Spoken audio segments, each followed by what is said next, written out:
Hey everyone, welcome. In the last video I showed you the problems I had with my parity disk in my unRIPPER server. It had 432 errors or so, and they could point out to a hard drive that would be prone to failure. This was one of the shucked hard drives I did in the first batch, so the first two hard drives, and they were, well, at the moment they are not even 1.5 years old. So I made the calculations that if one of these drives fail, I would still have saved enough to buy a spare drive, because they were so much cheaper than the standard retail red drives that I was using in the past. So yeah, that's why I started shucking hard drives, and yeah, they were working great in my unRIPPER server. I had 4 8TB hard drives, 2 ESS drives and 2 EDAS drives. So 2 of them are air filled and the other are helium filled drives. So yeah, they were working really great for me. Until 4 weeks ago when I did the video about the parity drive with all the errors. Basically I was running a parity check. I paused it, I didn't resume it. The next day it said it was finished. I couldn't tell, I didn't have any logs of that. So the night after that it started to do the parity check again. Then the error showed up, 432. Yeah, I didn't trust those results. I couldn't tell if they were false positives or if the drive was actually prone to failure. So it was the only parity drive I had in my unRIPPER server, and still I only have one parity drive, but I didn't want to take any chances with that. So after I did the video, I bought 2 new Western Digital red drives, and just to be sure I bought 2 retail drives this time. It set me back for well over 400 euros. I think that's a lot of money for a couple of hard drives, especially in times like these where everything is not at stock, and prices go up. Same goes for the hard drives. We have the mining capabilities with those hard drives.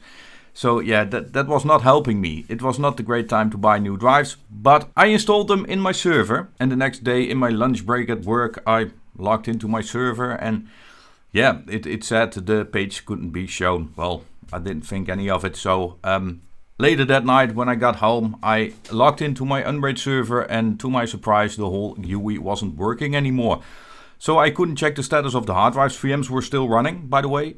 Same goes for the Docker containers. They were all running, but I didn't have access to my GUI. So eventually I just figured that, well, shut the server down through command line and see what is happening. And it turned out that the USB drive had failed on me. So the bootable USB drive was no longer bootable. No, and therefore I couldn't start unRIPPER anymore. So I took the USB drive, plugged it into my PC, and it didn't even recognize the drive anymore. So yeah, that was just another problem to the problems I already had. So yeah, that was not all that fun. So luckily for me, I have nightly backups also of my USB thumb drive.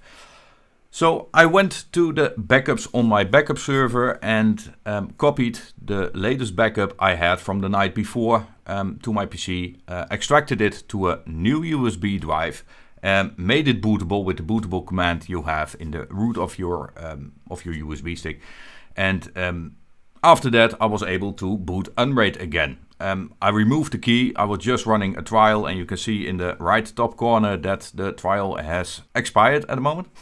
It was only valid for 2 weeks, but I didn't want to use my key on a sketchy USB stick I had laying around.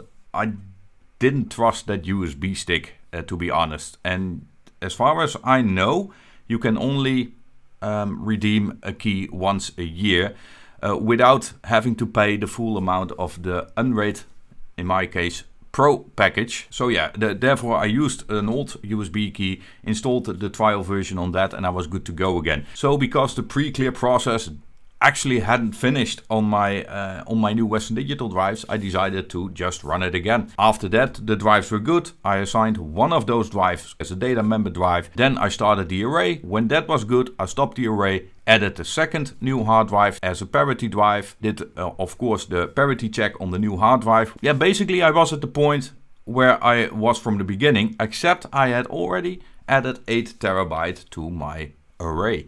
So I had a little bit more headroom concerning the data storage. After that, I decided it was a good time to do the same pre-clear process on the ESAS drive that previously predicted failure on the hard drive with the 432 error messages. So, and when that one was finished, I was prompted with this message. 432 errors had not been found after one pass, and therefore 432 errors were removed from the log. So it cleared the smart status of my hard drive, and therefore I had confidence in that this disk was actually good. So I had at this moment not lost any drive. So I added that drive as a data member drive as well to the array. So now I have a total capacity of 48 terabyte with a 8 terabyte parity drive. So plenty of storage left, 40 terabyte, you see it in the background. And yeah, I was actually pretty happy. The only thing I had now was a trial version. So that was something I needed to get back on. It was a USB 2.0 thumb drive. Because I have bad experiences with USB 3.0 drives. Same goes with my ESX hosts. They tend to fail after just a couple of weeks, and maybe it's about the controller, I don't know. Normally I only use Kingston USB data travelers from the USB 2.0 and previously from the 3.0 lineup.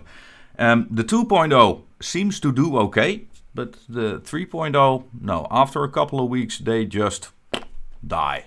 And they're not working anymore. So I was looking for a better solution than a USB drive.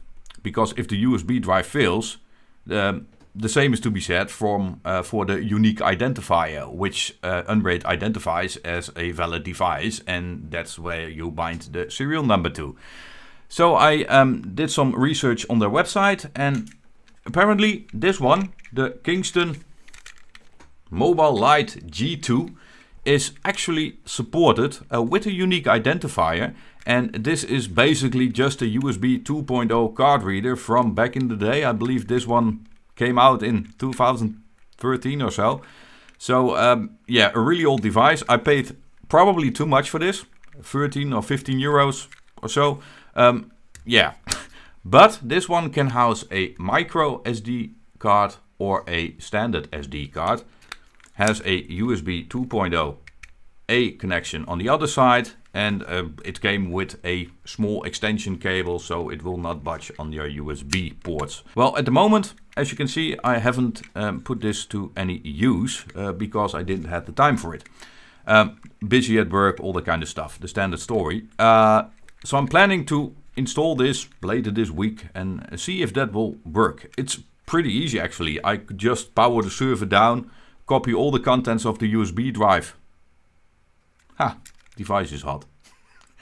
That's from my gaming VM. That's actually this VM in the background. Anyway, so I plan to put this to use somewhere next week.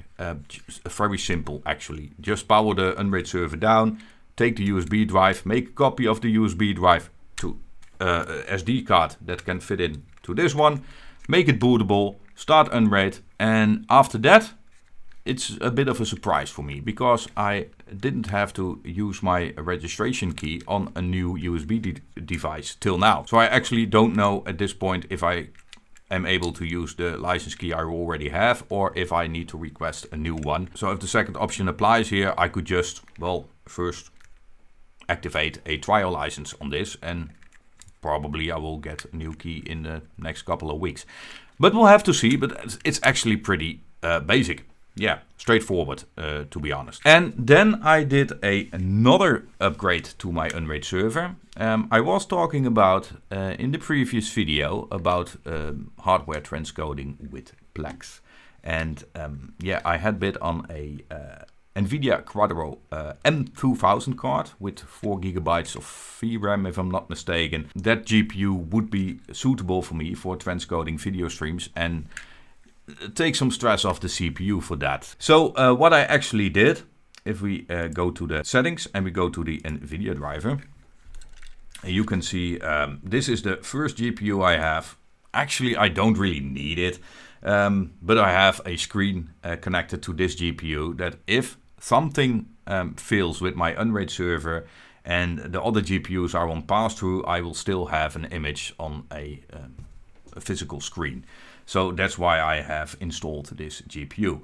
Then you can see the Quadro M2000, and that's the card I passed through to Plex.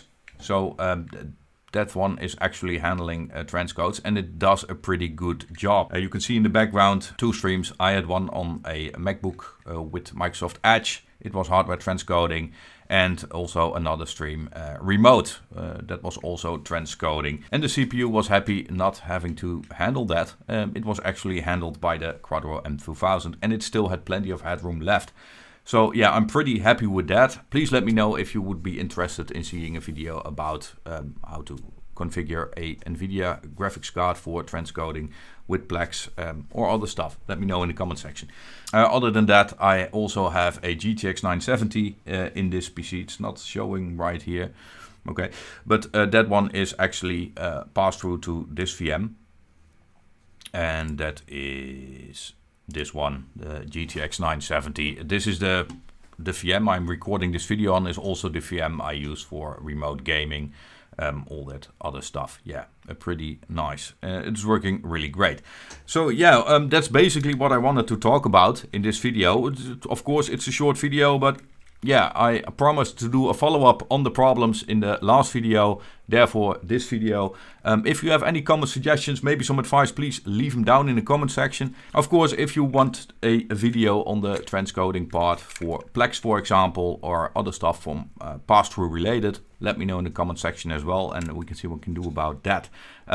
With that being said, I will leave the video at this. Thank you all for watching, and see you in the next one. Bye bye.